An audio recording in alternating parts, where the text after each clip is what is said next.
When I was a kid, when I was growing up with my family and surrounded by all my cousins and all the people that I love, they treated me like everybody else. And so I don't think that it was really important to me that I looked a bit different until I actually got to kindergarten. And a lot of kids who saw me for the first time didn't know how to react. And they just either teased me, or they laughed at me, or they called me names, or they just didn't talk to me. They never wanted to play with me, and it was very, very, very hard for me to go to kindergarten every day and face all that.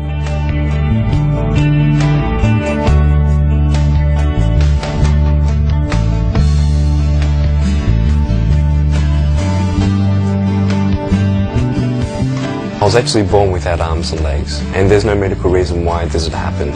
In fact, my mum was a nurse, and she made sure that she did everything right, and my parents didn't do anything wrong, and my doctors didn't do anything wrong, and I was just told that it's just one of these things, you know, only God knows why this happened. When people were teasing me, I used to ask myself, why are people teasing me?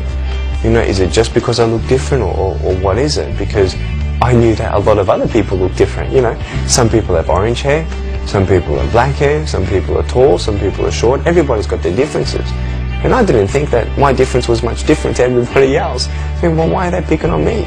But this is the thing at school, everybody picks on everybody.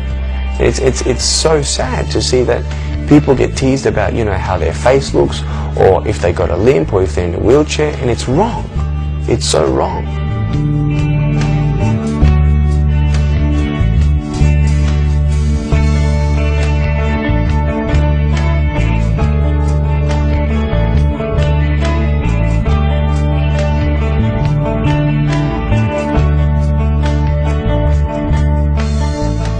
You know, when people see me for the first time, what do they think?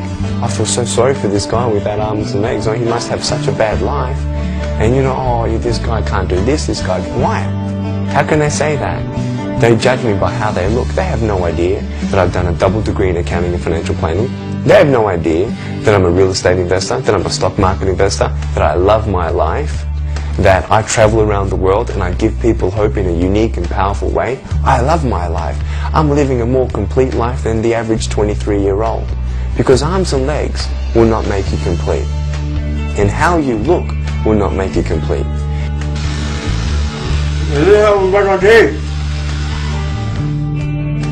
And you know, in life where you say, you know, I wish I had this, and if only I had this, then I'd be happy. And you get that, and you're happy for 2 weeks. And then you say, well, if only I had this, then I'd be happy. And you get that, and are you happy? Yeah, for 2 weeks. And then, no, and then. This is the thing. Happiness does not come from temporary things. Because if you want happiness and you go to temporary things, your happiness will be temporary.